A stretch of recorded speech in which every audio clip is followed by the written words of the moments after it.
Welcome back to this week's Emily Show. I'm going to be breaking down all the things going on with the prosecution of those involved in the death of Matthew Perry. Remember, when he originally passed on October 28th, 2023, the initial reports were that there was no foul play suspected. But of course, there were questions regarding what caused Matthew Perry to be found in his jacuzzi. Did he have a heart attack?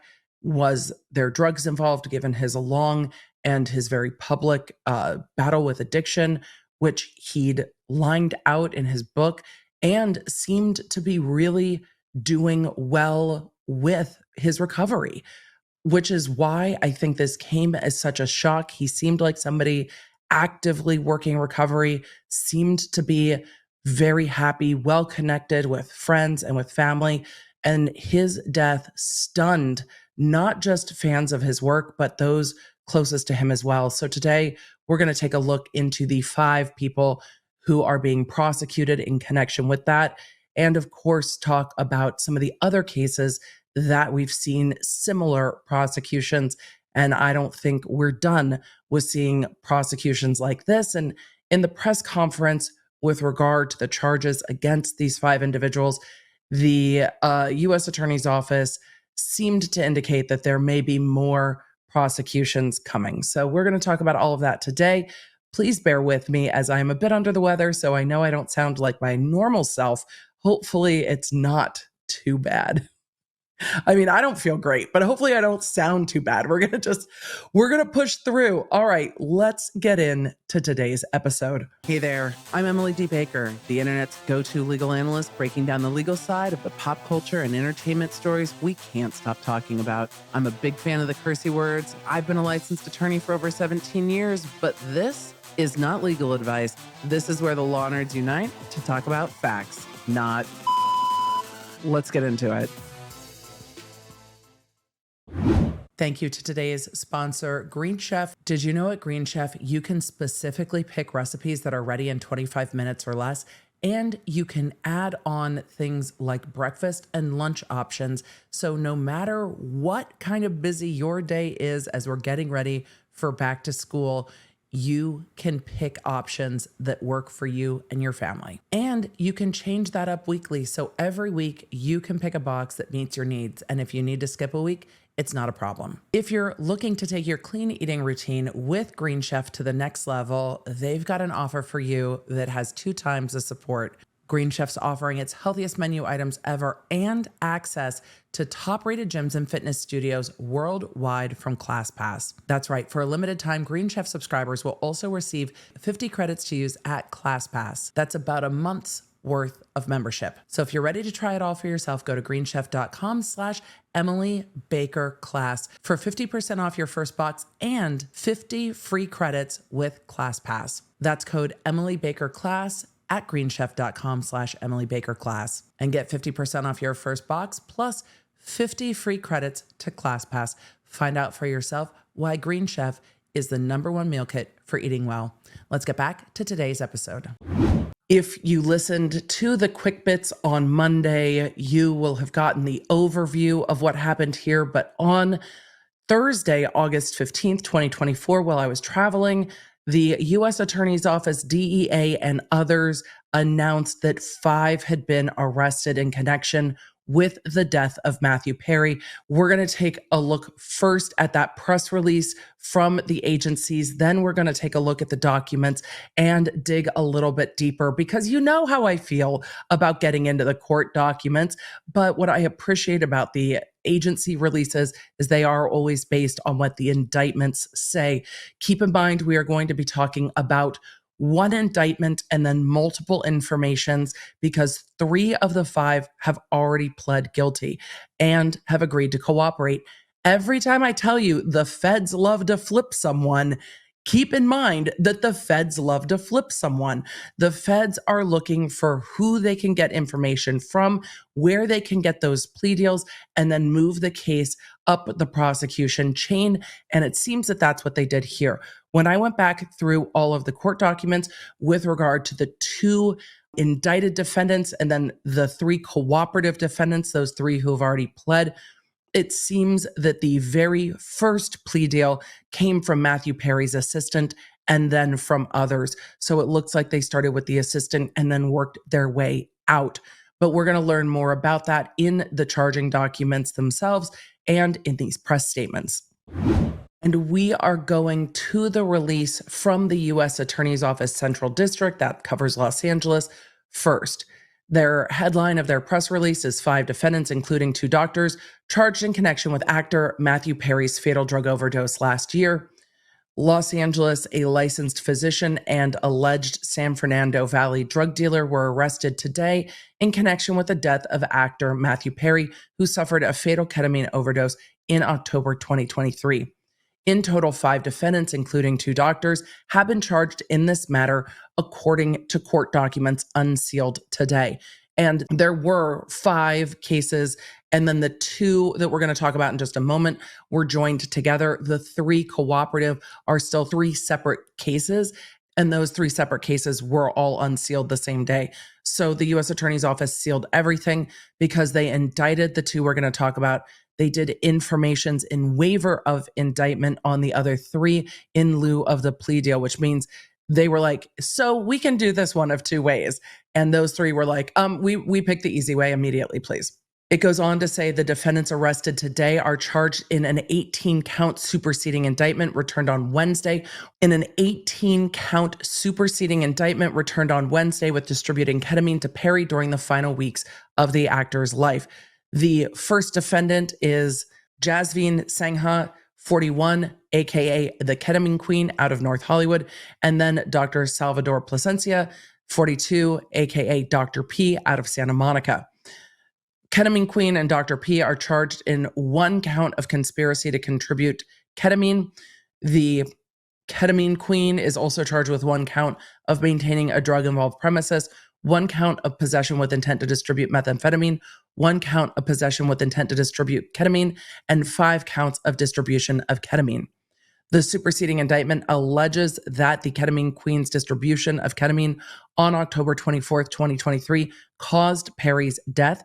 The Dr. P, is charged with 7 counts of distribution of ketamine and 2 counts of altering and falsifying documents or records related to the federal investigation. Yeah. Don't think that the feds aren't onto you and try to get rid of shit. They'll just turn around and charge you with trying to get rid of shit. Both are expected to be arraigned later today at the United States District Court in downtown LA, and they were. Quote, these defendants cared more about profiting off of Mr. Perry than caring for his well-being, says the United States Attorney, Martin Estrada. Drug dealers selling dangerous substances are gambling with other people's lives over greed. This case, along with our many other prosecutions of drug dealers who cause death, send a clear message that we will hold drug dealers accountable for the deaths they cause. It goes on to say, quote, bringing these individuals to justice for the untimely death of Mr. Perry required coordination and hard work by a number of people. I want to thank the LAPD detectives, our federal partners, for their patience and dedication, said LAPD Chief Dominic Choi. Quote, as the boots on the ground in our community, on a daily basis, LAPD officers witness firsthand the harm that these narcotics can cause, so I'm pleased that our collective efforts have led to the arrest of these individuals. A DEA administrator said, quote, today we announced charges brought against 5 individuals who, together, are responsible for the death of Matthew Perry. We allege each of the defendants played a key role in his death by falsely prescribing, selling, or injecting the ketamine that caused Matthew Perry's tragic death. Matthew Perry's journey began with unscrupulous doctors who abused their position of trust because they saw him as a payday, to street dealers who gave him ketamine in unmarked vials. Every day, the DEA works tirelessly with our federal, state, and local partners to protect the public and to hold accountable those that distribute deadly and dangerous drugs, whether they are local drug traffickers or doctors who violate their sworn oath to care for patients. It goes on to list out the 3 other defendants who are charged separately. We're going to talk about them in a minute in a little bit more depth, so we'll come back to that. They say, according to the superseding indictment unsealed today in late September 2023, Plasencia learned that Perry, a successful actor whose history of drug addiction was well documented, was interested in obtaining ketamine. Ketamine is a general anesthetic whose medical risks require a healthcare professional to monitor a patient who had just been given the drug. After learning about Perry's interest in ketamine, Placentia contacted Chavez, who previously operated a ketamine clinic, to obtain ketamine to sell to Perry. In text messages between Chavez and Placentia, these are both doctors. These are two doctors having a conversation. Dr. P discussed how much to charge Perry for the ketamine, stating, quote, "I wonder how much this moron will pay, and let's find out." It goes on to say, during September and October 2023, Dr. P distributed ketamine to Perry and his personal assistant outside the course of professional practice and without a legitimate medical purpose on at least 7 occasions. He did so by teaching the personal assistant how to inject Perry with ketamine, selling ketamine to the assistant to inject into Perry, leaving vials of ketamine with the personal assistant for self-administration, personally injecting ketamine into Perry without proper safety equipment, including once inside a car parked in a Long Beach parking lot, and failing to properly monitor Perry after Dr. P injected Perry with the drug. Dr. P knew that the personal assistant had never received medical training and knew little, if anything, about administering or treating patients with controlled substances. Look, there are places where people are treated with ketamine to varying degrees of success. We have seen recent high-profile cases regarding ketamine treatment in the Taking Care of Maya case, but these things need to be done in a safe and monitored environment. It's why Michael Jackson's doctor was prosecuted. It's why Anna Nicole Smith's doctor was prosecuted. Because when they go outside the bounds of medical practice and do not administer drugs that can be prescribed in the appropriate setting and do that outside of that setting, it becomes criminal activity. And it's inherently and incredibly dangerous. The press conference goes on to say, the superseding indictment alleges that Dr. P conspired with Dr. Chavez about inventory, price, and availability of ketamine to sell to Perry and his assistant. Dr. Chavez, in turn, sold Dr. P orally administered ketamine lozenges that he obtained after writing a fraudulent prescription in a patient's name without her knowledge or consent, and lied to wholesale ketamine distributors to buy additional vials of liquid ketamine that Dr. Chavez intended to sell to Dr. P for distribution to Matthew Perry. So this is a doctor from San Diego falsifying prescriptions to lie to a distributor to get more ketamine to sell to Dr. P, who is then distributing it through channels to Matthew Perry. It says, beginning in mid-October 2023, the personal assistant began obtaining ketamine for Perry from middlemen, Fleming and the ketamine queen. After discussing prices with the personal assistant, Fleming, who is a middleman, coordinated the drug sales with the ketamine queen and brought cash from the personal assistant to the ketamine queen's stash house in North Hollywood to buy vials. So you've got Matthew Perry's personal assistant giving money to the middleman Fleming, who's then going to the stash house, purchasing the ketamine, bringing it back to the assistant who's distributing it to Perry. But there are allegations in here that Dr. P out of Santa Monica was also directly distributing to them. So there are multiple ways this is happening.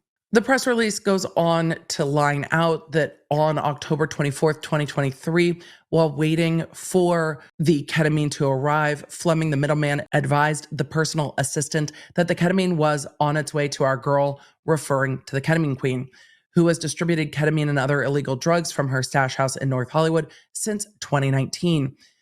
It goes on to say that the ketamine queen was aware of the danger. In August 2019, she sold ketamine to victim Cody McLaury in the hours before his overdose death. After a family member of McLaury's sent her a text message saying that the ketamine had killed McLaury, she conducted a Google search for, quote, "Can ketamine be listed as a cause of death?" The answer is yes. I wonder what else she was Googling. I'm sure in the course of this, we're going to find out, because the Google will get you. Ask Corey Richens, who was also Googling, by the way. Corey Richens, the woman accused of poisoning her husband with fentanyl out of Utah. She was also Googling if fentanyl would be listed as a cause of death and how it would be listed on the death certificate not long after her husband's death. But we'll talk more about Corey Richens next week when her preliminary hearing gets underway. It goes on to say that regardless of the previous death that she was aware of, she continued to distribute ketamine out of her stash house. It says, using the Dr. P provided instructions and syringes, the personal assistant injected Perry with ketamine that was sold to him by Fleming, the middleman, and the dealer Ketamine Queen, including on October 28th, 2023, when Perry died at his Pacific Palisades home after receiving multiple ketamine injections. Dr. P sold the ketamine to the assistant despite being informed at least a week earlier that Perry's ketamine addiction was spiraling out of control. After Perry's death was reported on the news, the Ketamine Queen texted the middleman, quote, delete all our messages. Looks like all of them weren't deleted. After Perry's death, federal agents and detectives with LAPD executed search warrants at the Ketamine Queen residence where they found evidence of drug trafficking, including 79 vials of ketamine, 1.4 kilos over 3.1 pounds of orange pills containing methamphetamines, psilocybin mushrooms, cocaine, prescription drugs that appeared to be fraudulently obtained, among other things. In February and March 2024, in response to a legal request for production of documents in connection with the federal investigation, Dr. P provided altered and falsified medical records purporting to show that he had a legitimate treatment plan in place for Perry with the intent to influence the investigation in Perry's death. I wonder how the medical board's going to feel about that. Imagine not happy. The acting inspector in charge of the Los Angeles division of the U.S. Postal Service then goes on to say, the U.S. Postal Service's partnership with state and federal law enforcement agencies and the support of the United States Attorney's Office demonstrates our continued dedication to protecting communities from harm caused by the illicit distribution and misuse of dangerous drugs. We will continue to work diligently to bring justice to the families affected by those types of crimes. Look, I prosecuted at a courthouse near LAX airport. We worked with USPIS quite a lot. Yes, their emails are USPIS. Yes, it always made me giggle, but the amount of drugs people try to move through airports is wild because they catch so much of it. And it's not just moving them through airports, it's airports and PO boxes and the rest of it. People definitely try to use the mail, and that doesn't often go well. The U.S. attorneys close this out with telling you exactly what you want to know. If convicted of all charges, the Ketamine Queen would face a mandatory minimum sentence of 10 years in federal prison and a statutory maximum sentence of life in prison. Dr. P would face up to 10 years in federal prison for each ketamine-related count and up to 20 years in federal prison for each records falsification counts. The middlemen, the personal assistant, and Fleming will face up to 15 years and 25 years respectively when they are sentenced in their federal cases. Dr. Chavez has been charged in an information pursuant to a plea agreement and will be arraigned on August 30th. At sentencing, he will face up to 10 years in prison. We're going to talk about the 3 cooperating defendants in just a minute, but I don't want to gloss over that the Ketamine Queen dealer faces a 10-year mandatory minimum. That is a do not pass go. Your sentence starts at 10 and goes up from there. No one else has a mandatory minimum on their sentence, but their sentences range from 10 to 25 years. In addition to, with the doctors, of course, whatever license implications this will have, I imagine their licenses at this point will be suspended as a matter of course, and then action will be taken after these cases resolve. For the doctor that is pleading guilty, I imagine that the license implications will happen quicker. It seems that both doctors falsified records in relation to their practice, in addition to distributing narcotics outside of their practice in a way that is unauthorized, which is going to become a problem. In talking about the 3 cooperating defendants, Eric Fleming is who I am calling the middleman.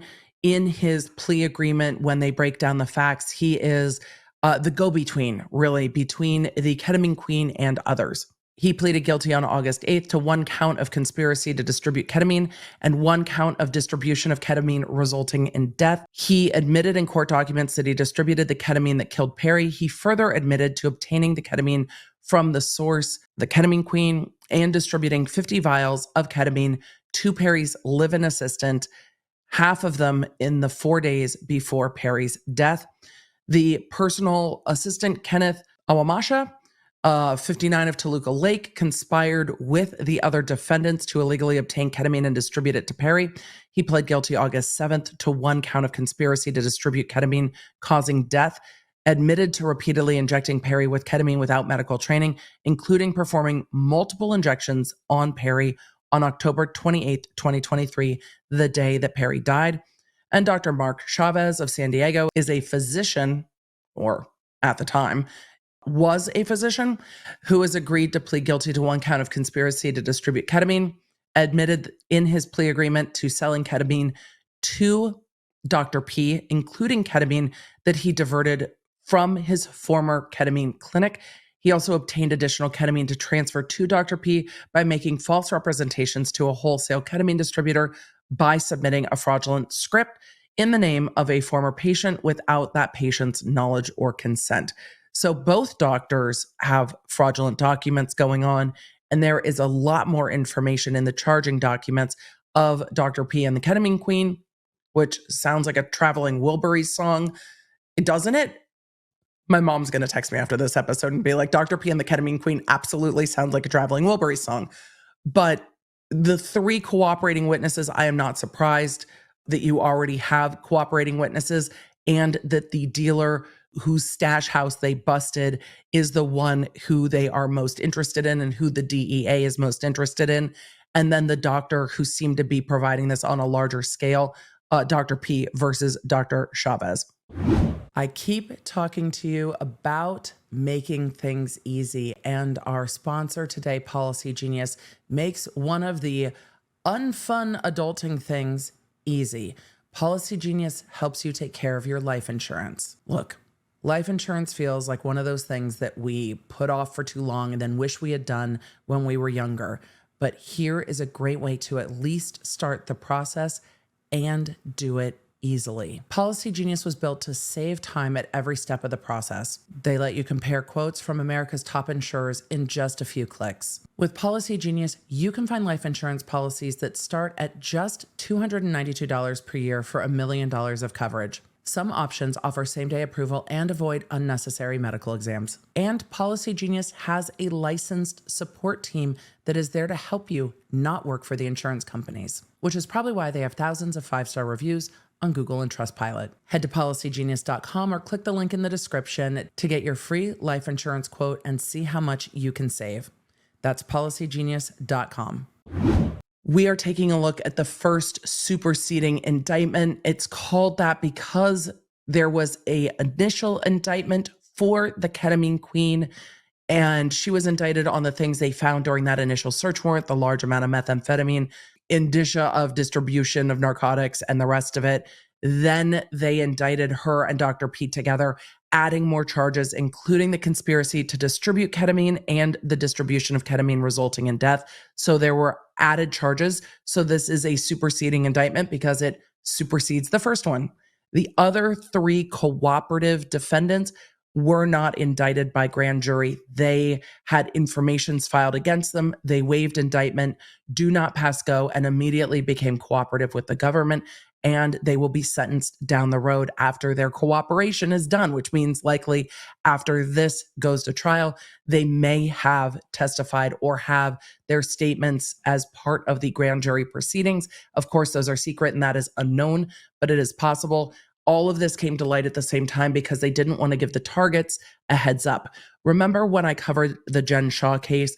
When we saw all the text messages as we got closer to sentencing, we knew that Jen Shaw had an indication that the feds were coming for her based on what other people were telling her, but she didn't seem to know until the day she was about to be arrested that shit was going down. And then as the arrests were going down, she knew and left Beauty Lab and Laser in dramatic fashion, was arrested off camera. But the feds really want to make sure that people don't know, which is why those other cases of the cooperating defendants were all sealed, weren't indicted, and the rest of it. So this indictment has numerous counts, 18 counts in total, including those conspiracy to distribute ketamine and the distribution of ketamine resulting in death, along with other narcotic-related charges and those falsifying record charges as to the doctor. And then they get into the story that we've already broken down in the press release. And we're not going to go through that much more, but they do line out what ketamine is used for. Traditionally, saying ketamine was a Schedule III controlled substance that was FDA approved for induction and maintenance of general anesthesia during surgical procedures. Due to the medical risks associated with ketamine, it was widely accepted in the medical community that a healthcare professional was required to monitor a patient who had just been given ketamine. While monitoring a patient who had been administered ketamine, it was necessary for the healthcare professional to have access to certain life-saving equipment, including a defibrillator, a supply of supplemental oxygen, equipment to monitor the patient's heart rate and breathing, and medication to ensure patient safety. So the things you would want, an anesthesiologist to have access to. It said that defendant Ketamine Queen, they refer to her by last name in here, but defendant Ketamine Queen already knew that unsupervised and improper use of ketamine can be deadly. So as to the doctors, they're talking about the doctor's medical experience. As to this defendant who is the drug dealer, they are talking about why she would have knowledge that this is dangerous. And it goes on to say, as alleged in count 3, on August 26, 2019, the defendant sold ketamine to a customer, victim CM, who died of a drug overdose within a day of the drug deal. As a result, a family member of the victim informed the defendant of the death in a text message stating, "The ketamine you sold my brother killed him." It's listed as the cause of death. Within days of receiving this text, the defendant confirmed that ketamine can kill by conducting a Google search for, "Can ketamine be listed as a cause of death?" They then line out the conspiracy. Remember, there are numerous conspiracy counts for all of these defendants, beginning on a date unknown and continuing until at least on or about October 30th, 2023 in Los Angeles County. Within the Central District and elsewhere, the defendants with the co-conspirators, who are those cooperating defendants, and others known and unknown to the grand jury, did knowingly and intentionally distribute ketamine, a Schedule III controlled substance, in violation of the code. It says the manner of the conspiracy was to communicate with each other about purchasing the ketamine and distributing it to the victim MP, that's Matthew Perry, that they used encrypted messaging applications and coded language to discuss drug deals, including referring to bottles of ketamine as Dr. Pepper cans and bots, like BOTS. After discussing ketamine with co-conspirators, co-conspirator Fleming and defendant Dr. P would communicate with their ketamine source of supply, including Ketamine Queen and the co-conspirator Dr. Chavez, about inventory price and availability of ketamine to sell to the co-conspirator, personal assistant, and Matthew Perry. It then gets into the overt acts. Remember, you can't just have the agreement. You're going to need to take an act in furtherance of that agreement. So the overt acts are listed out. I really like how this indictment breaks everything down. It is very easy to follow. Overt act number 1, on September 30th, after learning that victim Perry was interested in obtaining ketamine, defendant Dr. P contacted co-conspirator Dr. Chavez about purchasing ketamine so that it could be sold to victim MP. On September 30th, 23, in a text message with co-conspirator, Dr. P discussed how much to charge the victim for it, stating, quote, "I wonder how much this moron will pay. Let's find out." On September 30th, co-conspirator Dr. Chavez confirmed he was willing to sell ketamine to defendant Dr. P and then sent a photograph of the ketamine lozenges. And then that photograph is included here.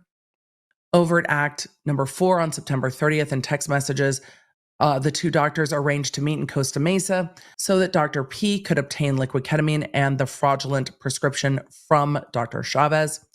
On September 30th, overt act number 5 is that Dr. Chavez did meet with Dr. P in Costa Mesa, California, and sold 4 vials of liquid ketamine, ketamine lozenges, all from the fraudulent prescription, as well as gloves and syringes. And then Dr. P leaves the ketamine with Matthew Perry's personal assistant on September 30th. On September 30th, Dr. P also gives instructions to the personal assistant for how to continue to inject ketamine into Matthew Perry. On September 30th, the personal assistant paid Dr. P $4,500 in cash. On September 30th, Dr. P sent text messages to Dr. Chavez describing the meeting with victim, quote, "like a bad movie," and confirming that Dr. P would send Chavez payment soon. All of this goes down in less than a month. It's wild. On October 2nd, The personal assistant texts Dr. P stating that he wanted to purchase vials of ketamine and not just injection sessions. Quote, want to end up with 8 bottles of Dr. Pepper, not just 8 sessions. The response from Dr. P was understood. On October 2nd, ahead of a meeting between Dr. P and Matthew Perry, defendant Dr. P told co-conspirator doctor, quote, if today goes well, we may have repeat business. Again, when they say in the press conference that this was putting greed above well-being, you're seeing that sell out in these text messages. On October 2nd, Dr. P and co-conspirator Dr. Chavez discussed selling ketamine to victim Perry, stating, quote, you should sell him the torches, referring to the fraudulent prescription. It then goes through the overt acts of what Dr. P and co-conspirator Dr. Chavez did to procure more ketamine on October 2nd, how much they were procuring, and their text messages between each other. On October 4th, there was a text message from Matthew Perry's assistant to Dr. P saying he needed additional bottles of ketamine, texting, quote, I will need to get more cans of Dr. Pepper from you today. I can come to you to make it convenient. On October 4th, Perry's assistant told Dr. P that he had successfully injected Matthew Perry with ketamine, noting, found the sweet spot, but trying different places led to running out. Running out, they say in the indictment, of ketamine. On October 4th, there was a text message to Dr. P between him and the personal assistant saying, quote, I have ideas on how to get consistent results. On October 4th, the personal assistant texted Dr. P requesting to purchase ketamine, quote, now, stating he was currently retrieving 4 bottles from his source. And that was Dr. P saying, I've got 4 bottles on the way from Dr. Chavez. On October 4th, Dr. P and co-conspirator Dr. Chavez were texting, and Dr. P was asking, quote, any trouble finding more ketamine in case this continues with this guy, noting, I think we would be best served not having him look elsewhere because defendant P wanted to, quote, be his go-to. So Dr. P is leaning on the other doc who had the ketamine clinic to get him more from the wholesaler, saying, I don't want him looking elsewhere. I want to be the go-to. Eventually, people are going to start asking questions depending on how much you're running through one particular practice, but apparently they're not bothered. There are text messages that Dr. Chavez was working on getting more, figuring out how to get more from the distributor and getting 10 more vials from the distributor. This is all still October 4th. On October 4th, Dr. Chavez was completing a Know Your Customer DEA questionnaire and submitted it to the wholesale ketamine distributor, knowing the document contained materially false statements, including that doctor saying no to the question, do you sell any products to other practitioners? Right, because it's all very tightly regulated. And then by October 6th, it seems of those 10 vials, the personal assistant for Matthew Perry is texting Dr. P saying that there is only 1 vial left. On October 7th, Dr. P meets with Matthew Perry's personal assistant at 12:30 a.m. in Santa Monica, California, because the personal assistant was, quote, seeking more ketamine and asked if he could pay with something besides cash because it's hard to get to the bank on the fly with all that's going on, which happens so fast now, end quote. I love that the U.S. attorneys put in on a street in Santa Monica, and as you get further into the indictment, it's not just a street in Santa Monica. They're doing drug deals at 3rd Street Promenade in Santa Monica. Yeah, it's very 90s of 3rd Street Promenade in Santa Monica to have drug deals going on at, midnight. On that same day, we're still on October 7th now, the personal assistant told Dr. P that he sent $3,000 by electronic payment, and I'm bringing 3 more leaving now. And then they met up at 3rd Street Promenade to exchange the ketamine for $6,000 in cash. On October 9th, more ketamine came in to the doctor in San Diego and told Dr. P, are we still meeting tomorrow? We got a shipment today, 1 box, 10 vials. And then they met up to sell Dr. Chavez in San Diego to Dr. P in Santa Monica to sell those 10 vials. And that's on October 10th, where Dr. P injects Matthew Perry in a parking lot in Long Beach with ketamine after picking up that shipment from Chavez in San Diego.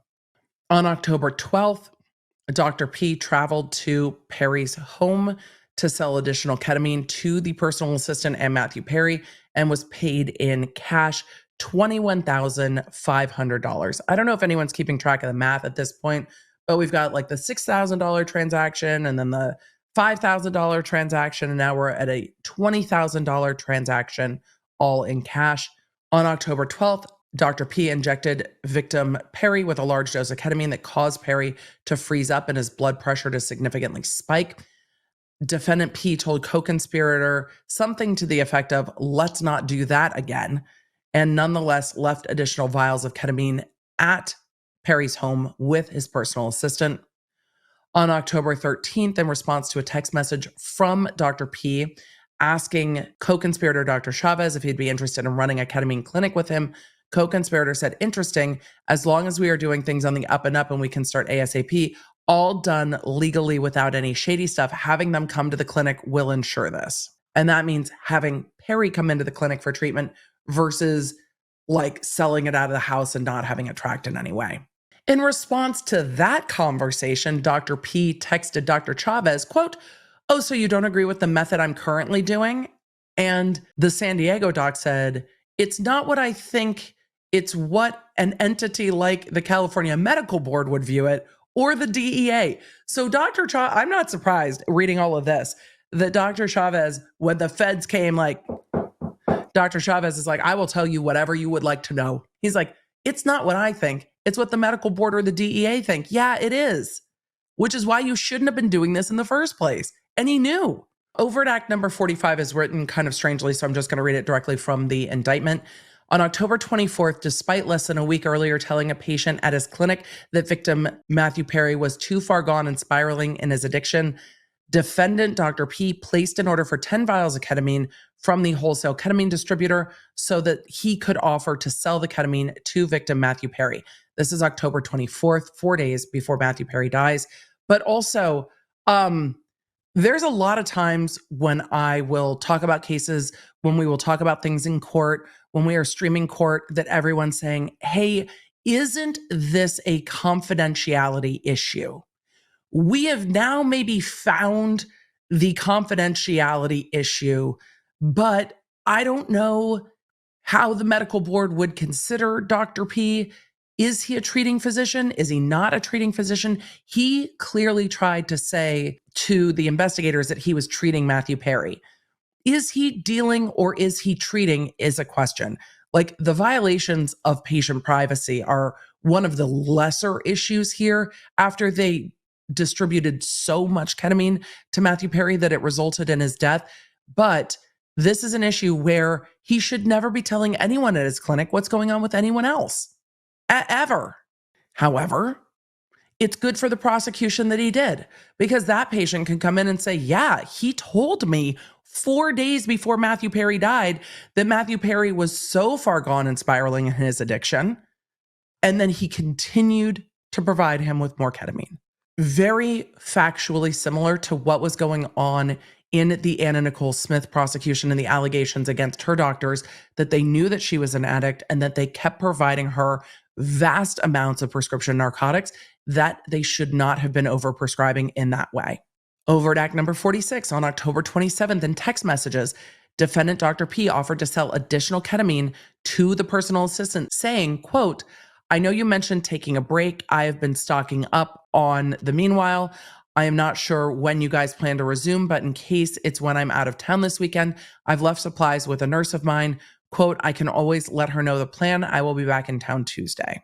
And then we get into the other place that Perry's assistant is getting ketamine from, which is the middleman Fleming and the ketamine queen. And that is starting on October 10th with text messages from Perry's personal assistant to Fleming seeking ketamine, saying, "How much do you want per bottle? And what is the nice tip you want?"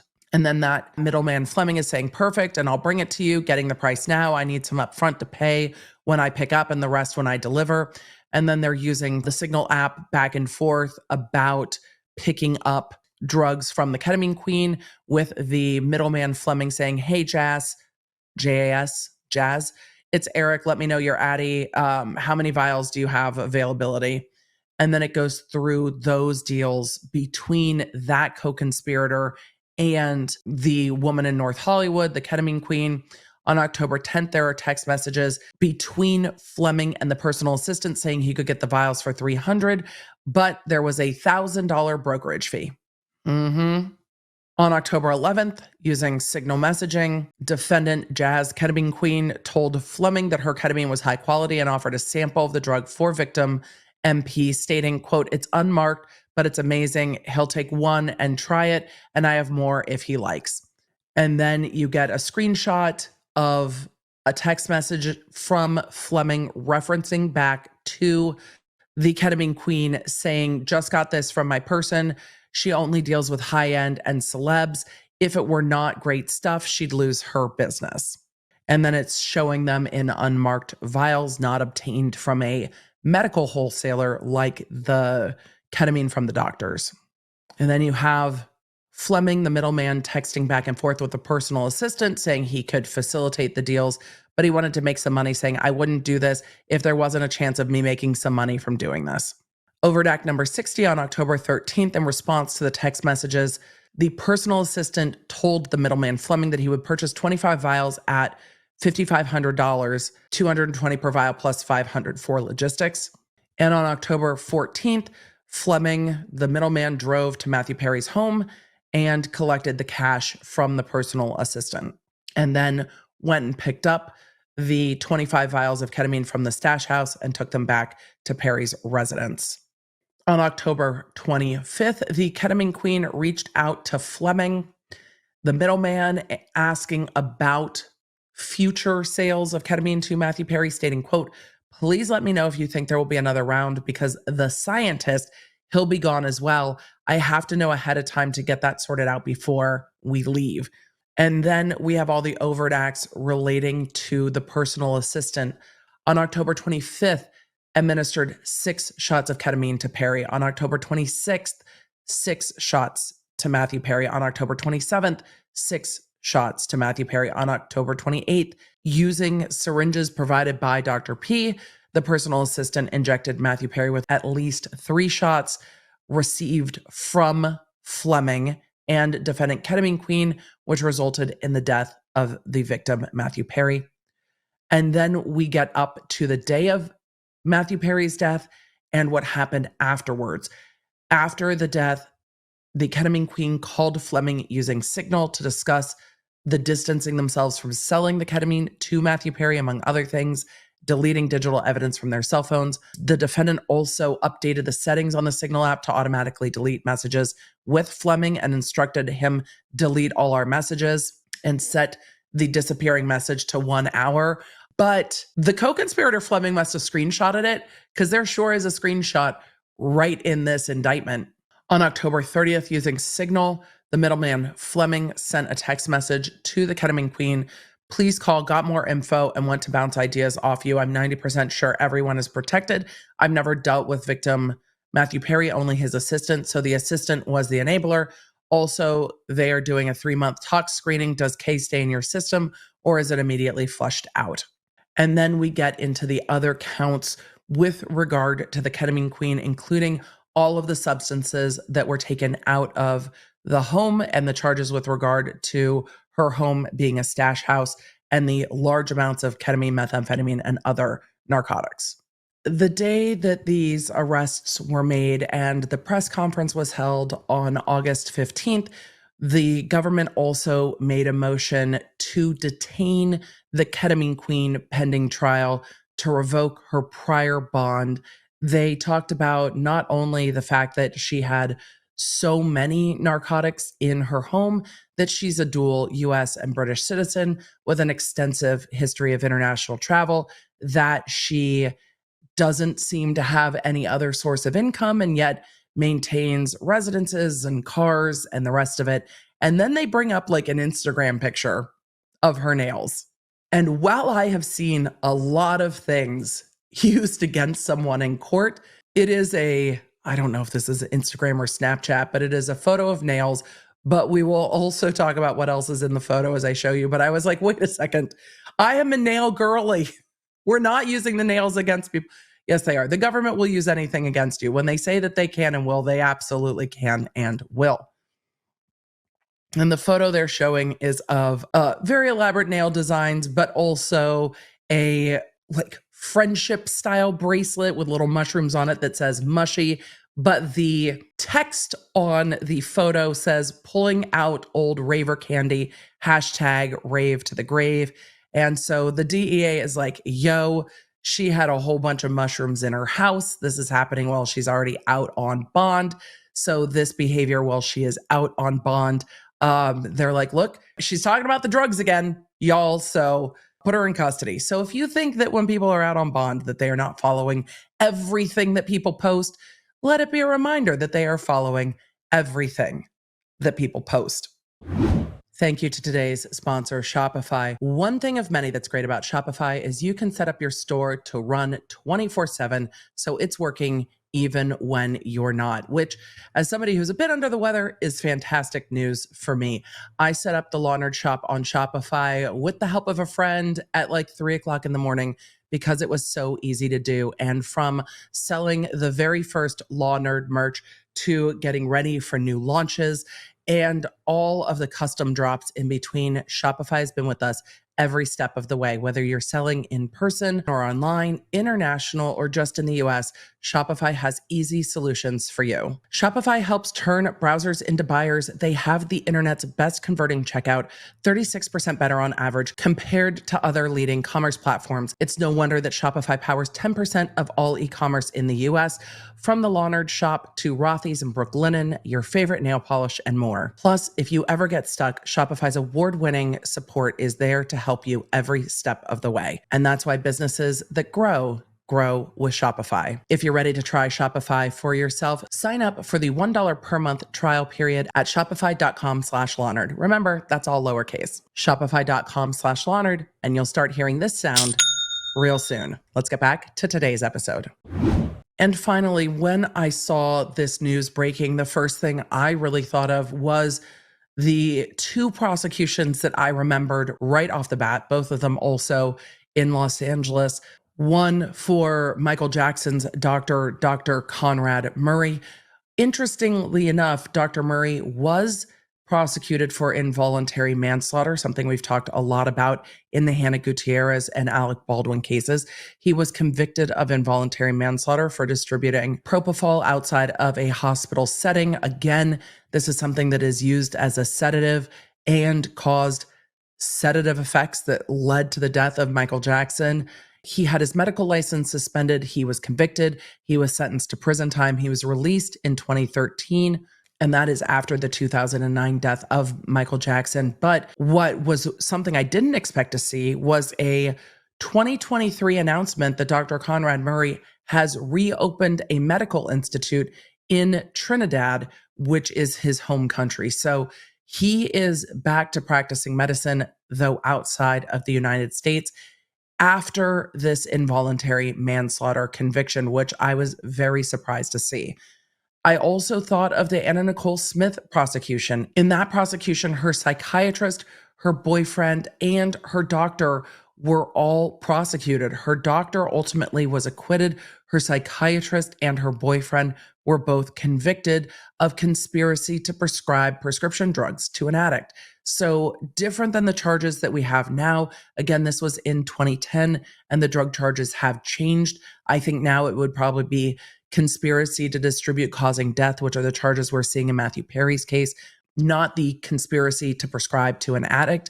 But that prosecution was centered around whether or not they were overprescribing and enabling someone with a known addiction using prescription medications that can be lethal. I still remember this trial going on in Los Angeles when I was still working at the DA's office. There have not been a ton of prosecutions, at least so publicly, for doctors in this way. But as the laws change and as drugs can be used both for quite a lot of help to individuals in the proper medical setting and then have a street value that can be incredibly lethal in a non-supervised medical setting, I think we are going to see more prosecutions like this. But as we're seeing the laws expand with prescribing narcotics causing death, with distributing or conspiracy to distribute narcotics causing death. I think we will see more of these prosecutions. We might not know about all of them because they are not all going to be surrounding celebrity, but it's just an incredibly tragic thing. And again, it's one of the things that we saw that was a central point in the Taking Care of Maya case was that ketamine therapy was so helpful to Maya, but because of the potential lethal illicit uses of it, there was so much fighting going on at the hospital, and the hospital taking Maya away from her mother, who was seeking this therapy for her. You end up with these fights that leave people who need help or people who are in the throes of addiction in the middle and not always well taken care of or safe. But we see these prosecutions with particularly wealthy, high profile individuals like Matthew Perry because there are so many more around that are willing to take advantage of someone for money. And that is really the heart of this case. It wasn't anyone seemingly trying to help Matthew Perry. It seemed that it was everyone trying to benefit. And you saw that in those callous text messages saying, quote, "I wonder how much this moron will pay. Let's find out." Hopefully, that broke down a little bit more of what was going on in the chain of events leading up to these arrests. Again, 3 of the co-conspirators are cooperating with the government. I don't know if this will go to trial because with all that digital evidence, it's not something that's going to be hard for the government to prove given everything that we've seen, but you never know. Of course, there can always be motions that evidence and the text messages weren't obtained legally. There are always avenues for a defense. Let me know if you want me to keep an eye on this as it wanders through the federal courts. But keep in mind, when it wanders through the federal courts, we will only know what's going on through the documents and those present in court in California when and if this goes to trial. But we are a long way from that. Most cases that the feds bring end up with plea deals, and that could very much happen in this case. We will see if there are future civil lawsuits against any of these individuals. I haven't seen anything like that yet, but it doesn't mean that there won't be. I hope that answered your questions. Thank you for hanging with me, even though I sound a bit rough. Take care of yourselves, take care of each other. It's the fall. So, stay healthy, friends. It's just, some of you are like, Emily, it's August, it's not fall. I don't know. My kids are back at school and everybody's sick. So it feels like fall to me. Pumpkin spice is coming in like a week or whatever. So, and now everybody's trying to get ahead of the pumpkin spice. I see it at every other coffee outfitter except for Starbucks. Everyone is just trying to get the jump on when Starbucks releases their pumpkin spice. But with that, I can't even taste the pumpkin spice at the moment, so it doesn't even matter. Take care. Say it with me. May your Wi-Fi be strong. May your toilet paper be plentiful. May your bidet be warm. May your family be well. May the odds be ever in your favor. Thank you for being here. Thank you for being a Law Nerd, and I will see you in the next one. You can stay up to date with everything I'm covering on our free iOS and Android app at lawnerdapp.com or search your app store for Law Nerd. And you can also follow me on social media at the Emily D. Baker. Remember, I stream on YouTube on Tuesdays and Thursdays. I recap all of that for you in quick bits on Monday. And of course, the Emily Show drops on Wednesdays. Thanks for being a Law Nerd.